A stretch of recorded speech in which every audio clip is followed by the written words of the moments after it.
আসসালামু আলাইকুম, স্বাগতম বাংলা স্কুপ সংবাদে। আমি মোহাম্মদ কিবরিয়া আজকের সব আন্তর্জাতিক খবর নিয়ে হাজির হয়েছি।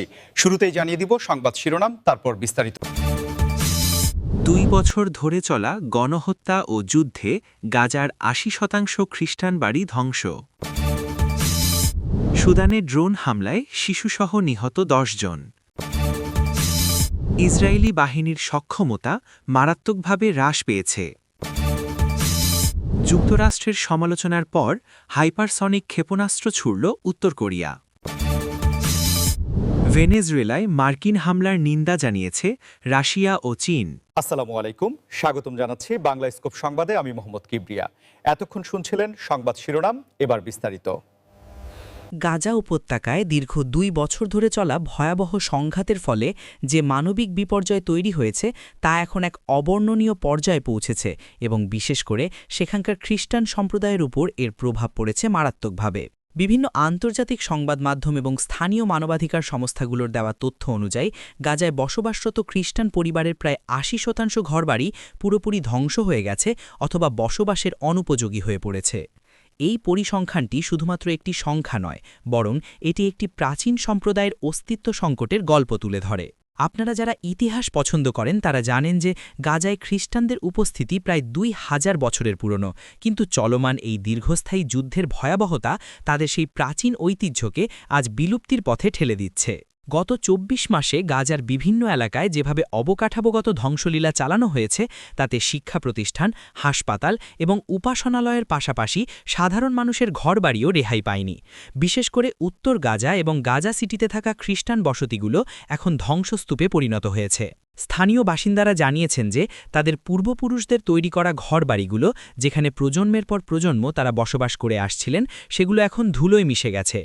আন্তর্জাতিক বিশ্লেষকরা বলছেন যে এই বিশাল পরিমাণের ঘরবাড়ি ধ্বংস হওয়ার ফলে এই ক্ষুদ্র নৃগোষ্ঠীর মানুষেরা এখন মানসিকভাবে ভেঙে পড়েছেন এবং অনেকেই এলাকা ছেড়ে চিরতরে চলে যাওয়ার কথা ভাবছেন।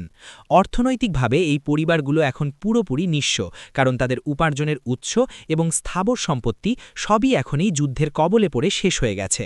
আপনারা আমাদের ভিডিওটি যদি তথ্যবহুল মনে করেন তবে লাইক দিয়ে আমাদের উৎসাহিত করতে পারেন এবং কমেন্টে আপনার মতামত জানাতে পারেন।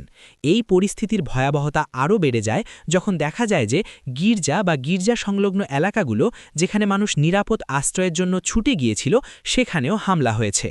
ধ্বংসপ্রাপ্ত বাড়িগুলোর পুনর্গঠন করতে যে পরিমাণ অর্থের প্রয়োজন তা বর্তমান গাজার নাজুক অর্থনীতির পক্ষে জোগাড় করা প্রায় অসম্ভব। বিশ্বের বিভিন্ন প্রান্তের খ্রিস্টান ধর্মাবলম্বী এবং মানবাধিকার কর্মীরা এই ধ্বংসযজ্ঞের তীব্র নিন্দা জানিয়েছেন এবং দ্রুত ত্রাণ সহায়তার দাবি তুলেছেন। এই ঘটনার ফলে গাজার ডেমোগ্রাফিক বা জনতাত্ত্বিক কাঠামোতে বড় ধরনের পরিবর্তন আসার আশঙ্কা তৈরি হয়েছে, কারণ মাথা গোজার ঠাঁই না থাকলে এই মানুষেরা হয়তো আর কখনো তাদের আদি ভিটায় ফিরে আসতে পারবেন না। সামগ্রিকভাবে গাজার খ্রিস্টান সম্প্রদায়ের উপর এই যে বিশাল আঘাত তা কেবল একটি নির্দিষ্ট গোষ্ঠীর ক্ষতি নয়, বরং এটি পুরো অঞ্চলের সাংস্কৃতিক বৈচিত্র্যের জন্য এক বিশাল ধাক্কা।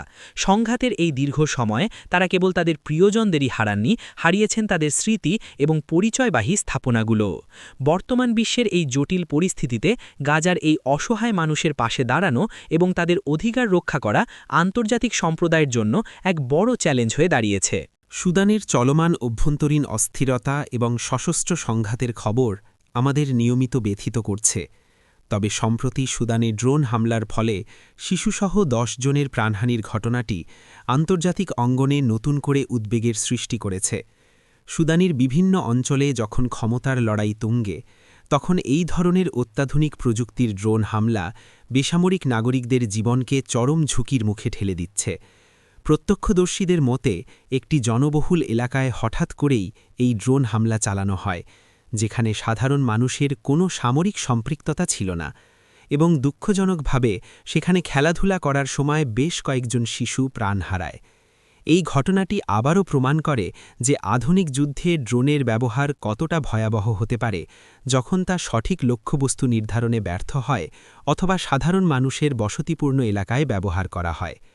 সুদানের এই অস্থিতিশীল পরিস্থিতির কারণে গত কয়েক মাসে লাখ লাখ মানুষ ঘরবাড়ি ছেড়ে পালিয়েছেন এবং যারা রয়ে গেছেন তারা প্রতিদিন মৃত্যুর আতঙ্কে দিন কাটাচ্ছেন। আন্তর্জাতিক স্বাস্থ্য ও ত্রাণ সংস্থাগুলো বলছে যে সুদানের এই যুদ্ধাবস্থার কারণে দেশটির স্বাস্থ্য ব্যবস্থা পুরোপুরি ভেঙে পড়েছে এবং আহতদের চিকিৎসা দেওয়ার মতো পর্যাপ্ত ওষুধ বা ডাক্তার সেখানে নেই। আপনারা যদি নিয়মিত বিশ্ব সংবাদ জানতে চান তবে আমাদের চ্যানেলটি সাবস্ক্রাইব করে বেল আইকনটি চেপে রাখতে পারেন যাতে কোনো গুরুত্বপূর্ণ আপডেট মিস না হয়। সুদানের এই ঘটনার পর জাতিসংঘ এবং আফ্রিকান ইউনিয়ন গভীর উদ্বেগ প্রকাশ করেছে এবং বিবদমান পক্ষগুলোকে যুদ্ধবিরতির আহ্বান জানিয়েছে। কিন্তু মাঠ পর্যায়ের পরিস্থিতি বলছে ভিন্ন কথা, কারণ ড্রোন এবং ভারী অস্ত্রের ব্যবহার বেড়েই চলেছে। রাজনৈতিক বিশ্লেষকদের মতে বাইরের বিভিন্ন শক্তি এই যুদ্ধে রসদ যোগান দিচ্ছে, যার ফলে এই সংকট আরও দীর্ঘায়িত হচ্ছে। স্থানীয় বাসিন্দারা বলছেন যে তারা এখন ঘরে থাকতেই ভয় পান, কারণ কখন আকাশ থেকে মৃত্যু নেমে আসে তা কেউ জানে না। ড্রোন হামলার এই নির্দিষ্ট ঘটনায় নিহত শিশুদের পরিবারগুলোর আহাজারিতে ভারী হয়ে উঠেছে সুদানের আকাশ বাতাস। এই যুদ্ধের ফলে সুদানের ভবিষ্যৎ প্রজন্ম এক গভীর ট্রমার মধ্যে বড় হচ্ছে, যা কাটিয়ে উঠতে হয়তো কয়েক দশক সময় লেগে যাবে। বিশ্ব নেতাদের উচিত সুদানের এই গৃহযুদ্ধ বন্ধে কার্যকর পদক্ষেপ নেওয়া, কারণ কেবল নিন্দার মাধ্যমেই এই রক্তক্ষয়ী সংঘর্ষ থামানো সম্ভব নয়। সুদানের সাধারণ মানুষ এখন কেবল একটু শান্তি এবং নিরাপত্তা চায়, যেখানে তাদের সন্তানদের ড্রোনের শব্দের নিচে ঘুমাতে হবে না। এই ড্রোন হামলাটি বিশ্ব বিবেকের কাছে একটি বড় প্রশ্ন ছুড়ে দিয়েছে যে প্রযুক্তির এই উৎকর্ষ কি কেবল ধ্বংসের জন্যই ব্যবহার হবে। সুদানের এই করুণ পরিস্থিতি বিশ্বের অন্যান্য দেশের জন্য এক বিশাল শিক্ষা যে অভ্যন্তরীণ কুন্দল কিভাবে একটি সমৃদ্ধ দেশকে ধ্বংসের দ্বারপ্রান্তে নিয়ে যেতে পারে। ইসরায়েলি প্রতিরক্ষা বাহিনীর বর্তমান অবস্থা নিয়ে এখন আন্তর্জাতিক মহলে এবং সামরিক বিশ্লেষকদের মধ্যে ব্যাপক আলোচনা হচ্ছে এবং সাম্প্রতিক বিভিন্ন প্রতিবেদনে দাবি করা হয়েছে যে ইসরায়েলি বাহিনীর সামগ্রিক সক্ষমতা আগের তুলনায় মারাত্মকভাবে হ্রাস পেয়েছে। দীর্ঘ সময় ধরে একাধিক ফ্রন্টে লড়াই চালিয়ে যাওয়ার ফলে দেশটির সামরিক বাহিনীর ওপর বিশাল চাপ তৈরি হয়েছে, যার ফলে তাদের লজিস্টিক সাপোর্ট এবং গোলাবারুদের মজুতে টান পড়েছে বলে মনে করা হচ্ছে। সামরিক বিশ্লেষকরা বলছেন যে একটি দেশ যত শক্তিশালীই হোক না কেন, যদি দীর্ঘ সময় ধরে বিরতিহীনভাবে যুদ্ধ চালিয়ে যেতে হয় তবে তার সামরিক কাঠামোতে ক্লান্তি এবং ক্ষয় আসা স্বাভাবিক। ইসরায়েলি বাহিনীর রিজার্ভ সৈন্যদের মধ্যেও এক ধরনের অবসাদ লক্ষ্য করা যাচ্ছে, কারণ তাদের বছরের একটি বড় সময় কর্মস্থল ছেড়ে যুদ্ধের ময়দানে কাটাতে হচ্ছে। এর ফলে দেশটির অর্থনীতিতেও নেতিবাচক প্রভাব পড়ছে, কারণ দক্ষ জনশক্তি উৎপাদনশীল খাতের পরিবর্তে সামরিক কাজে ব্যয় হচ্ছে। আপনারা আমাদের বিশ্লেষণগুলো পছন্দ করলে ভিডিওটি শেয়ার করতে পারেন যাতে অন্যরাও এই গুরুত্বপূর্ণ তথ্যগুলো জানতে পারে। বিভিন্ন গোয়েন্দা রিপোর্টে বলা হয়েছে যে ইসরায়েলি আকাশ প্রতিরক্ষা ব্যবস্থা বা আয়রন ডোম, যা একসময় দুর্ভেদ্য মনে করা হতো, তা এখন অতিমাত্রায় ব্যবহারের কারণে কিছু ক্ষেত্রে সীমাবদ্ধতা প্রদর্শন করছে। এছাড়া শত্রু দেশগুলো এখন ড্রোন এবং সস্তা রকেট ব্যবহারের মাধ্যমে এই ব্যয়বহুল প্রতিরক্ষা ব্যবস্থাকে ব্যস্ত রাখছে, যা ইসরায়েলের জন্য কৌশলগত বড় চ্যালেঞ্জ হয়ে দাঁড়িয়েছে। আন্তর্জাতিক রাজনীতিতে ইসরায়েলের ওপর চাপ বাড়ছে এবং অনেক দেশ এখন তাদের সামরিক সরঞ্জাম সরবরাহে বিধিনিষেধ আরোপ করার কথা ভাবছে, যা তাদের সক্ষমতা হ্রাসে আরও বড় ভূমিকা রাখছে। মাঠ পর্যায়ে ইসরায়েলি বাহিনীর ট্যাঙ্ক এবং সাজোয়া যানগুলোর যে পরিমাণ ক্ষয়ক্ষতি হয়েছে তা পূরণ করা সময়সাপেক্ষ এবং অত্যন্ত ব্যয়বহুল। কেবল সামরিক প্রযুক্তি নয়, বরং সৈন্যদের মনোবল এবং শৃঙ্খলার ক্ষেত্রেও কিছু সমস্যার কথা সামরিক ডায়েরিতে উঠে আসছে। অনেক বিশেষজ্ঞ মনে করছেন যে ইসরায়েল এখন এমন এক যুদ্ধের ফাঁদে পড়েছে যেখান থেকে সম্মানজনকভাবে বেরিয়ে আসা কঠিন হয়ে দাঁড়িয়েছে। আঞ্চলিক শত্রু দেশগুলোর সক্ষমতা বৃদ্ধি এবং তাদের নতুন কৌশল ইসরায়েলি বাহিনীর প্রথাগত যুদ্ধনীতিকে প্রশ্নের মুখে ঠেলে দিয়েছে। বিশেষ করে গেরিলা যুদ্ধের মোকাবিলা করতে গিয়ে আধুনিক প্রযুক্তির ইসরায়েলি বাহিনী অনেক ক্ষেত্রে বাধার সম্মুখীন হচ্ছে। এই সামরিক সক্ষমতা হ্রাস পাওয়ার বিষয়টি ইসরায়েলের অভ্যন্তরীণ রাজনীতিতেও বড় ধরনের অস্থিরতা তৈরি করেছে, যেখানে সরকারের সমর নীতির সমালোচনা হচ্ছে তীব্রভাবে। সামগ্রিকভাবে মধ্যপ্রাচ্যের এই প্রধান সামরিক শক্তিটি এখন তার ইতিহাসের অন্যতম কঠিন সময়ের মধ্য দিয়ে যাচ্ছে এবং তাদের সামরিক শ্রেষ্ঠত্ব ধরে রাখা আগের চেয়ে অনেক বেশি কঠিন হয়ে পড়েছে। ইসরায়েলি ডিফেন্স ফোর্সের এই পরিবর্তনের চিত্রটি পুরো অঞ্চলের ভূ-রাজনৈতিক সমীকরণকে বদলে দিতে পারে বলে অনেক বিশ্লেষক ধারণা করছেন।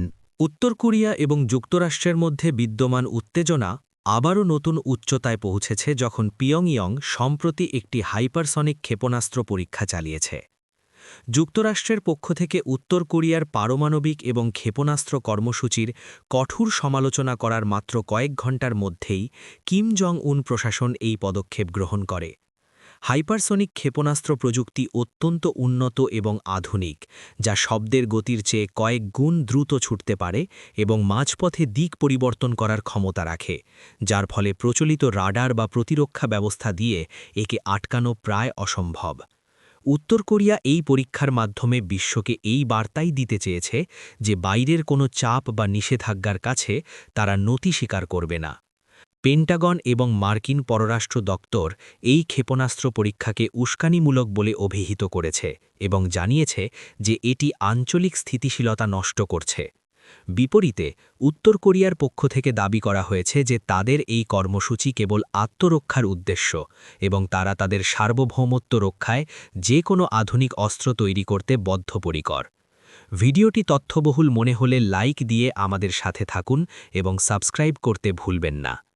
হাইপারসনিক ক্ষেপণাস্ত্রের এই সফল পরীক্ষা উত্তর কোরিয়াকে এমন এক উচ্চতায় নিয়ে গেছে যেখানে তারা এখন যুক্তরাষ্ট্রের প্রধান লক্ষ্যবস্তুতে আঘাত হানার ক্ষমতা রাখে। এই ঘটনার পর জাপান এবং দক্ষিণ কোরিয়া তাদের নিরাপত্তা ব্যবস্থা জোরদার করেছে এবং জরুরি সভা ডেকেছে। আন্তর্জাতিক বিশ্লেষকরা বলছেন যে পিয়ংইয়ং এখন হাইপারসনিক গ্লাইড ভেহিকল বা HGV প্রযুক্তিতে দক্ষতা অর্জন করেছে, যা আধুনিক যুদ্ধের মোড় ঘুরিয়ে দিতে পারে। যুক্তরাষ্ট্র এবং উত্তর কোরিয়ার মধ্যে কোনো ধরনের কূটনৈতিক সংলাপ দীর্ঘদিন ধরে বন্ধ থাকায় এই উত্তেজনা কমার কোনো লক্ষণ দেখা যাচ্ছে না। কিম জং উন বারবার তার বক্তব্যে দেশের সামরিক শক্তি বাড়ানোর ওপর জোর দিচ্ছেন এবং পশ্চাৎবাদের দ্বিমুখী নীতির তীব্র সমালোচনা করছেন। এই হাইপারসনিক ক্ষেপণাস্ত্রের সফল উৎক্ষেপণ কেবল প্রযুক্তিগত প্রদর্শন নয়, বরং এটি একটি বড় ধরনের রাজনৈতিক চাল। এর ফলে এশিয়ায় এক নতুন অস্ত্র প্রতিযোগিতার আশঙ্কা দেখা দিয়েছে, যেখানে চীন এবং রাশিয়াও তাদের হাইপারসনিক সক্ষমতা বাড়াতে তৎপর। যুক্তরাষ্ট্র তাদের মিত্রদের নিয়ে এই হুমকির মোকাবিলা করার জন্য নতুন প্রতিরক্ষা কৌশল সাজাচ্ছে। সাধারণ মানুষের মধ্যে এই ধরনের ক্ষেপণাস্ত্র পরীক্ষা এক ধরনের উদ্বেগ তৈরি করে, কারণ পারমাণবিক শক্তিধর দুই দেশের মধ্যে এই রেষারেষি যে কোনো সময় বড় কোনো সংকটে রূপ নিতে পারে। হাইপারসনিক প্রযুক্তির ব্যবহারের মাধ্যমে উত্তর কোরিয়া প্রমাণ করেছে যে কঠোর নিষেধাজ্ঞার মধ্যেও তারা বিজ্ঞান ও প্রযুক্তিতে উন্নতি করতে সক্ষম। এখন দেখার বিষয় যুক্তরাষ্ট্র এই পরিস্থিতির প্রতিক্রিয়ায় কী ধরনের নিষেধাজ্ঞা বা কূটনৈতিক পদক্ষেপ গ্রহণ করে। পুরো বিশ্বের চোখ এখন কোরীয় উপদ্বীপের ওপর, কারণ সেখানে ছোট একটি ভুলও বড় ধরনের বিপর্যয় ডেকে আনতে পারে। ভেনেজুয়েলাকে কেন্দ্র করে আন্তর্জাতিক রাজনীতি এখন এক উত্তপ্ত মোড় নিয়েছে, বিশেষ করে যখন যুক্তরাষ্ট্র দেশটিতে সম্ভাব্য হামলার ইঙ্গিত দিয়েছে এবং এর তীব্র নিন্দা জানিয়েছে রাশিয়া ও চীন। ভেনেজুয়েলার বর্তমান সরকারের ওপর চাপ সৃষ্টি করতে যুক্তরাষ্ট্র বিভিন্ন সময় সামরিক ও অর্থনৈতিক কৌশল অবলম্বন করেছে, কিন্তু রাশিয়ার পররাষ্ট্র দপ্তর স্পষ্ট করে জানিয়ে দিয়েছে যে ভেনেজুয়েলার অভ্যন্তরীণ বিষয়ে যে কোনো ধরনের বিদেশি সামরিক হস্তক্ষেপ হবে আন্তর্জাতিক আইনের লঙ্ঘন। চীনও একইভাবে তাদের অবস্থানে অটল থেকে জানিয়েছে যে তারা ভেনেজুয়েলার সার্বভৌমত্ব রক্ষায় দেশটির পাশে রয়েছে এবং পশ্চিমা দেশগুলোর একক আধিপত্যের বিরুদ্ধে লড়াই চালিয়ে যাবে। ভেনেজুয়েলায় বিশাল তেলের খনি এবং প্রাকৃতিক সম্পদ থাকায় দেশটি বরাবরই ভূরাজনৈতিকভাবে অত্যন্ত গুরুত্বপূর্ণ। রাশিয়া এবং চীন ভেনেজুয়েলায় বিলিয়ন ডলার বিনিয়োগ করেছে, তাই দেশটিতে কোনো ধরনের অস্থিরতা বা ক্ষমতার পরিবর্তন হলে তাদের স্বার্থ বিঘ্নিত হওয়ার সম্ভাবনা রয়েছে। আপনারা যারা আন্তর্জাতিক রাজনীতি নিয়ে আগ্রহী তারা আমাদের চ্যানেলের সাথেই থাকুন এবং পরবর্তী আপডেট পেতে বেল আইকনটি বাজিয়ে দিন। মস্কোর পক্ষ থেকে বলা হয়েছে যে লাতিন আমেরিকায় যুক্তরাষ্ট্রের এই আগ্রাসী মনোভাব স্নায়ুযুদ্ধের স্মৃতি মনে করিয়ে দেয় এবং তারা কোনোভাবেই তা মেনে নেবে না। অন্যদিকে বেইজিং জোর দিয়ে বলছে যে ভেনেজুয়েলার জনগণের অধিকার আছে তাদের নিজস্ব পথ বেছে নেওয়ার এবং বাইরের কোনো শক্তির সেখানে ডিকটেশন দেওয়া উচিত নয়। ভেনেজুয়েলার প্রেসিডেন্ট নিকোলাস মাদুরো এই সমর্থনের জন্য রাশিয়া ও চীনকে ধন্যবাদ জানিয়েছেন এবং নিজের সামরিক বাহিনীকে সজাগ থাকার নির্দেশ দিয়েছেন। যুক্তরাষ্ট্রের পক্ষ থেকে দাবি করা হচ্ছে যে তারা কেবল ভেনেজুয়েলায় গণতন্ত্র প্রতিষ্ঠা এবং মানবিক সংকট নিরসনের জন্য কাজ করছে। তবে বিশ্লেষকরা মনে করছেন যে এটি মূলত একটি ক্ষমতার লড়াই, যেখানে বিশ্বশক্তিগুলো নিজেদের প্রভাব বলয় বাড়ানোর চেষ্টা করছে। ভেনেজুয়েলার সাধারণ মানুষ বর্তমানে তীব্র অর্থনৈতিক সংকটের মধ্য দিয়ে যাচ্ছে এবং এই পরিস্থিতিতে সম্ভাব্য হামলার খবর তাদের মধ্যে আরও আতঙ্ক তৈরি করেছে। রাশিয়া এবং চীনের এই অবস্থান স্পষ্ট করে দিয়েছে যে যুক্তরাষ্ট্র এখন আর একা পৃথিবীতে যা খুশি করতে পারবে না। আন্তর্জাতিক মহলে আলোচনা চলছে যে যদি যুক্তরাষ্ট্র সত্যিই কোনো পদক্ষেপ নেয় তবে রাশিয়া ও চীন তাদের মিত্রকে রক্ষা করতে সরাসরি মাঠে নামতে পারে কিনা।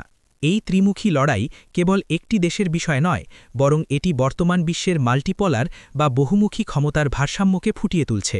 ভেনেজুয়েলার সংকট এখন বৈশ্বিক কূটনীতির একটি প্রধান কেন্দ্রে পরিণত হয়েছে। জাতিসংঘ বারবার আলোচনার মাধ্যমে সংকট সমাধানের আহ্বান জানিয়ে আসছে, কিন্তু বড় শক্তিগুলোর অনড় অবস্থান কোনো সমাধান হতে দিচ্ছে না। শেষ পর্যন্ত ভেনেজুয়েলার ভাগ্য কোন দিকে মোড় নেয় তা এখন দেখার বিষয়। আমাদের আজকের এই বিশেষ বুলেটিনটি শোনার জন্য আপনাদের অসংখ্য ধন্যবাদ।